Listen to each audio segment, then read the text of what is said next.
Before this video begins, I'm doing another giveaway with Origin PC. Check out the link in the description.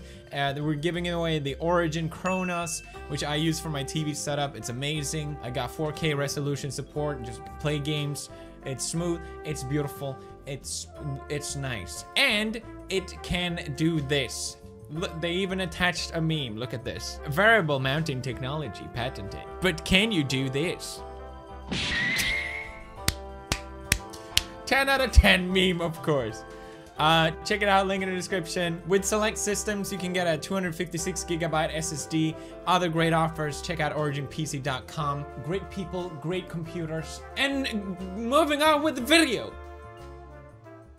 Meme review. Just kidding, it's just me. I didn't get much sleep last night, and I'm just like, this video will be very chill. Just one video that will be very chill. Thank you very much. Okay. All right. Okay. Feels kind of stupid making a video like this because who cares what PewDiePie has to say about literature? If you follow me on Twitter, I've been reading a lot of books lately, and a lot of people were asking, hey, do a book review. So here I am. It was 3 people that asked, actually. It's really weird. I don't think I've ever read this much in my entire life. It just sort of happened. And I've been loving it. I had a blast this month reading these books. Consider Phoebus, Brave New World, Fahrenheit 451, Children of Time, The Picture of Dorian Gray, and 12 Rules of Life. I basically wasn't, it's not a New Year's resolution or anything like that. I used to read. YouTube sort of made me completely stop, and I've been really desperate to just do other things in my spare time, and I've been loving it, and I plan to keep on reading, and maybe this could inspire you to read as well, or might just be interesting to hear what I have to say. I don't know. Probably not. Shut up. First book is Consider Phoebus, or Plebus, or Plebus. You know, this is an important writer because the title of his name is 5 times big as the title of the book. I didn't know anything about Ian M. Banks. I know he's a Scottish writer. This was written in 1987. I don't think the title or the cover has anything to do with the book. I just knew I wanted to read a sci-fi. I got this idea that I just want to immerse myself in a completely different universe, and space seems like a great place to go. I've been really interested in AI lately, and I thought, maybe I can discover that. I just searched up classic sci-fi, and this is what came up. It's about the main character, whose name is Horza, and he's a very interesting protagonist. He's a changer, as it's called. And whenever I read old literature that is considered a classic but hasn't been made into any form of movie adaptation, because Hollywood would literally take anything and make a movie out of it, but they don't. I'm always thinking, why has this not been made into a movie? And well, I think it's the protagonist. How do you make a movie about a character that can change into other people? It was very interesting to have a character that's sort of OP in a sense. He can change into other people, not as seamlessly as X-Men or whatever, that blue girl or whatever, but nevertheless he can do it. He has teeth that if he bites you, you'll become paralyzed, and if he even just scratches you, he will have the same effect. He doesn't really use the powers as a superhero. It's more of a way as a power struggle. This is so uninteresting, I realize, sorry, but the main character, I just find it interesting that the main character is like, he has these really great abilities, and that made it really fun. It's basically about Horza, who is, I feel bad for not remembering this, but he's with the Adaren, which is this space group of people. Man, I'm explaining this amazing. And Adaren is at war with the Culture, which is this space group of people. And Horza is, he wants, through some strange turn of events, he wants to retrieve this AI that had crash landed on a planet called Char's World. That's the story. A lot of things happen in between, but if you write a summary of the plot, it can be extremely short. But it is a space opera in the sense that a lot of cool stuff happens. You know, they fight at a temple, they play this crazy space game. Things that didn't really was necessary for the plot, but it was fun to be part of the journey. And that's what I enjoyed about it. Ian, the writer, loves the culture. It's very clear while reading this that he loves describing what the space civilization is, what their morals are, what their ideas are, and he spends a lot of time on this. And personally, I found it a bit boring after a while. I wanted to know more about Horsa.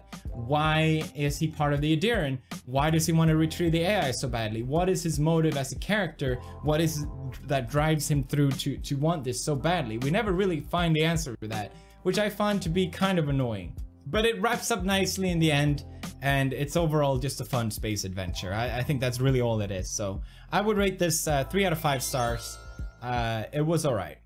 It was okay. Moving on, I wanted to read dystopian futuristic sci-fi. I read 1984 by George Orwell before, and it's one of my favorite books. It was a book that really left an impact on me. The meaning and the story tied together really gripped me, and I think about it a lot. A lot of people suggested Brave New World by Aldous Huxley, which is very similar to 1984, but they sort of tackle the same issue, but completely different perspectives. Basically, Aldous describes a future. This was written in 1934, I think, or something like that, a long time ago. And Aldous describes a future horror scenario. Human as a society, I think the year was like 2150 or something like that. We have a society where we are just perfectly content. There's no problems, there's no diseases, people are born out of labs through the Bakanovsky effect. People are born without a mother or a father, they're just genetically produced. People are born into hierarchies, so you have the hierarchies and social castes of alphas being the top guys, beta, gamma, deltas. Is that the right order? And everyone is just content where they are. The alphas are happy they're not deltas, and deltas aren't happy they're not alphas. And if there's ever a problem for the people in the society, they just take soma. They brainwash themselves with drugs, and they just feel better. It sort of plays on the blissfully ignorant sort of way of living. And this is how people want to live. This is how people are happy to be. Then another character gets introduced who grew up outside of civilization. He's called a savage. He is basically us. He has the same ideas and values as we do, and he meets this new world, the brave new world, the civilization that is completely different. And the contrast between the savage and the civilization was hilarious. I laughed so much while reading it. As an example, he tells the civilization that he has a mother. A mother? I love her. You love her? It's very funny. I'm not even sure it's supposed to be funny, but I laughed out loud a lot of times while reading it. But then the story, like I said, it might not seem as bad as in the beginning, but the story turns very grim, and you understand that this is not a way to live. This is actually a horror scenario, and the ending left, just like 1984, a very big impact on me. I think about this book a lot after reading it. I love this book. I think it's a masterpiece. 5 out of 5. It's an incredible piece of literature. I could not recommend this enough. If you like dystopian futures, you probably read it already anyway. It's very interesting as well to compare it to 1984. 1984 was just written by George Orwell. Described a future, just to oversimplify, he described a future horror scenario as well, where the government doesn't want you to read books, I guess you can say. But Aldous describes the same fear, but he describes a future where society doesn't want to read book. We just rejected it. We reject the knowledge ourselves. So it's very interesting to have two fears brewed into different perspectives. Moving on, I don't need to go on too much. So naturally, I wanted to read more dystopians because I read 2 and I loved them. So a lot of people suggested Fahrenheit 451, written by American writer Ray Bradbury. And you see here on the back, Ray Bradbury's gift for storytelling reshaped our culture and expanded our world. Barack Obama. I hated this book. Comparing this book to Brave New World, it makes this seem so shallow and so petty I'll try my best to explain why I didn't like this book, because I know a lot of people love this book. And I know a lot of you probably have read this book because, ironically, your teacher told you to read this book. I bet you that's the case. And the irony of that is that it probably will turn people off reading books because it's not an interesting story, but it carries a very important message. So teachers want kids to understand this message about why literature is important, but it's just gonna turn them off. That's how I imagine it. Anyway, I need to explain what the book is about. Sorry. It's about Guy Montag, who's a firefighter. Sorry, he's a fireman, but he doesn't extinguish fires. Get this? He burns books. Burning books. Guys, burning books is bad. Obviously, that's an important message, but I just found it to be told in a very shallow and uninteresting manner. The meaning was the story, not the story itself, which I found to be kind of annoying. I didn't care about Guy, the firefighter. I didn't care what happened to him, and it just made it not really interesting. I read that apparently this book was written in a few days, or maybe it was a month, and you can tell. Compared its writing style to Huxley, this is a joke. I felt like, since it didn't really have a story, I'm just reading Ray Bradbury's ideas and his fears directly, and it just came across as kind of petty and anti-innovation. Maybe at the time it was more reasonable to have the fear that in the future we're not going to care about books anymore. That's Ray Bradbury's fear. He's fear that we're going to listen to the radio while doing other things, and he makes a good point, actually, now I think about it, about how we want to consume media so quickly now. That I did resonate to, and he sort of goes over the top with it. He seems like the kind of person that will tell you don't spend too much time in the front of the TV because your eyes will become squared. And to me, that just seemed like against innovation in the future. Yes, he was probably right about how quickly we want to consume media, but people still read books. Just because we have computers and television and radio, that doesn't turn off from anything. Maybe I misinterpreted it, but that's just how I understood the writer. Because of that, I can't give this book too high of a rating. I will give it a 2 out of 5. I don't really understand its praise, and I would not recommend this book. I would much rather recommend a book like this or 1984. Next book! So I asked Marcia what her favorite book was. It's The Picture of Dorian Gray by Oscar Wilde. Another fine piece of literature, and I understand exactly why Marcia loved this book. It has a meaningful story with sort of horror elements to it, and I think that hits. That's just what Marcia would be interested in. The story is about Dorian Gray, who gets painted by Basil, this painter, and the third character, which name is Lord Henry. I don't want to get too much into each character, but basically Henry gets really infatuated by this picture of Dorian. It's just such a beautiful picture that he painted, that Basil painted, and Dorian himself really adores his painting. Everyone loves his painting, but it's between them that it's been painted. Dorian. It's just this incredibly beautiful man. He's the perfect being, it's described as, and he's in a high social caste. He's well regarded, he's rich, and he has it all, basically. He has everything you could possibly want, but he realizes that he's not gonna have this beautiful face forever. So he sort of wishes that he could have it forever. He wishes that he could look this young as this picture and as beautiful as the picture forever, and that becomes his curse because he doesn't age at all, and instead the picture becomes a reflection of his soul. Lord Henry, I would describe as, he's older than Dorian. He's lived a fuller life than him, and he has experience, and I think he looks at Dorian sort of as himself in the past, and he gives Dorian advice through different things. And maybe I'm describing the plot too much. Sorry. I think it's just interesting. Dorian makes a mistake, and here's where I really resonated with this book. He had the choice to either double down and just treat it as it wasn't his fault. I think as anyone can do when you make a mistake. You can either own up to it, or you can confess that, yeah, this is my mistake. I made a terrible mistake. Lord Henry, I would almost say, is his, you know, devil on the shoulder. And he tells Dorian, no, you didn't make a mistake at all. What you did was fine. And even myself, while hearing Henry's claim, I was like, yeah, actually, he didn't do anything bad.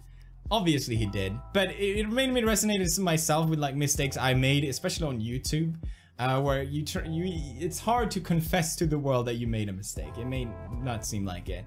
And I went through that myself in my head, where I'm like, well, I didn't really make a mistake. It's not really my fault, and I shouldn't have to own up to this. But I'm glad I did, because you don't want to end up like Dorian Gray. Because basically, since the painting is the reflection of his soul, the painting becomes more tainted by this path that Dorian has been led upon.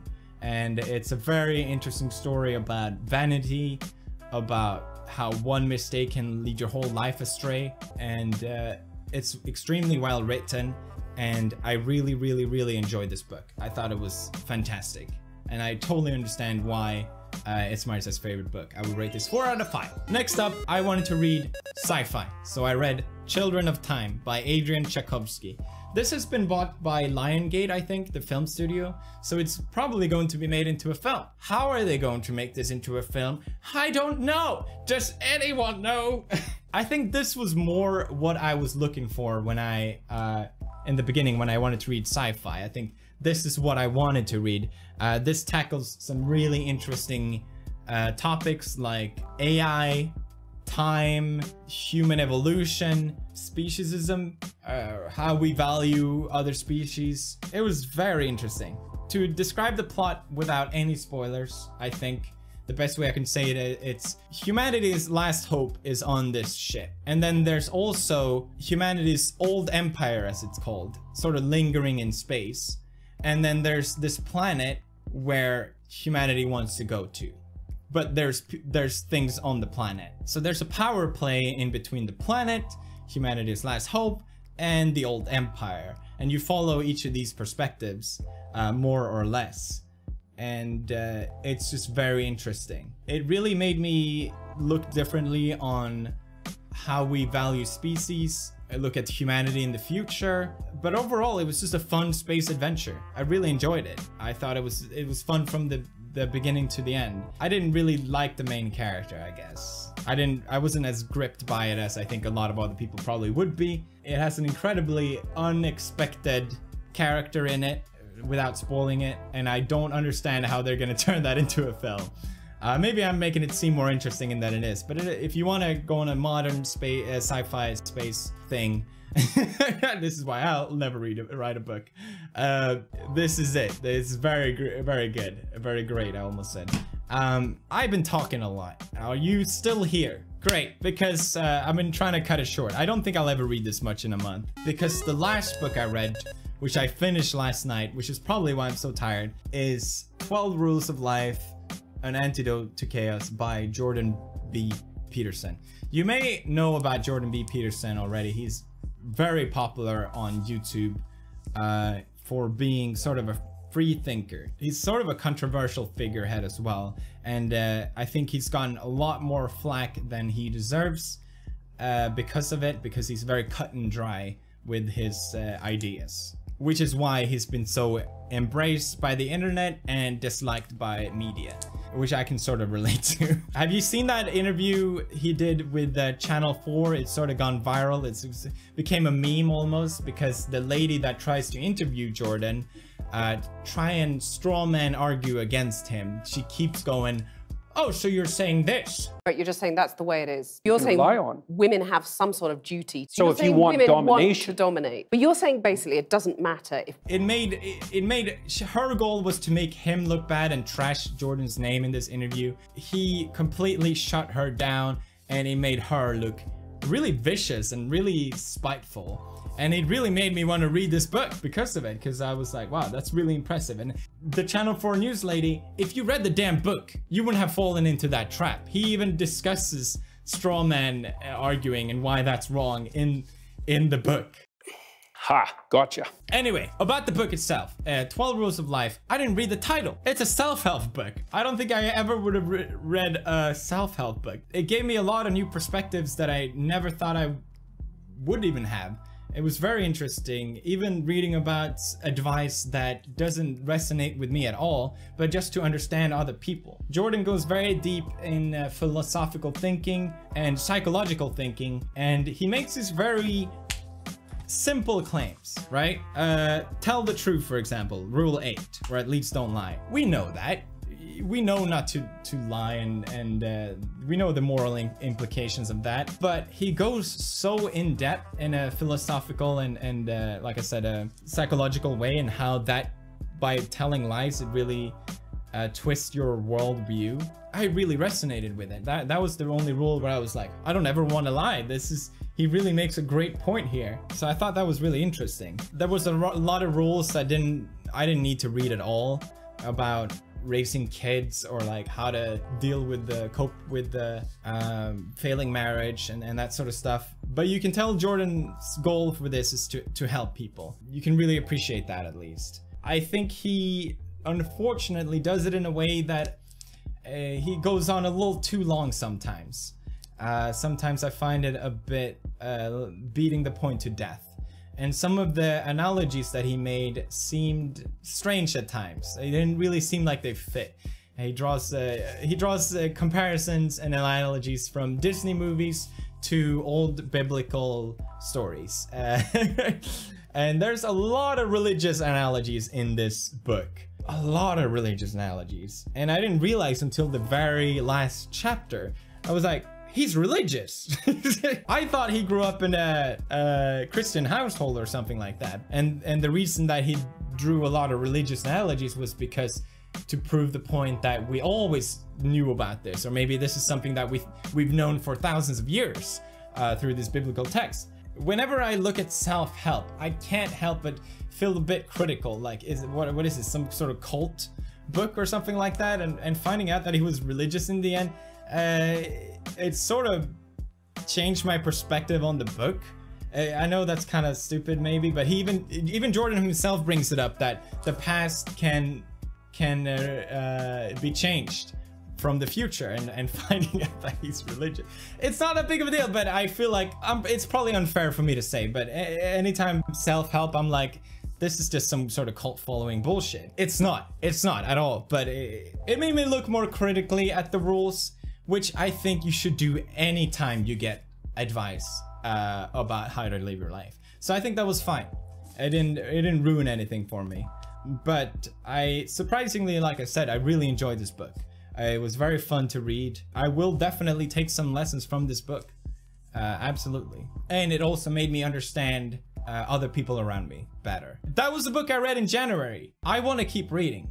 I hope this was fun to listen to. I know I've been going on a long time, 30 minutes. It's probably cut down a bit. I had a lot of fun talking about these books. I had a lot of fun this month having a hobby that doesn't involve YouTube. I used to read, but YouTube just took over my life. Hopefully this might inspire you to read more as well, and maybe you'll pick up one of these next month if you want to join me. Book club.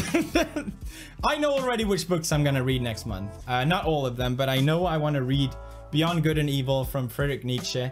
Everyone talks about Nietzsche all the time. I never read anything from him, and Jordan mentioned him a lot, so I knew I wanted to read this.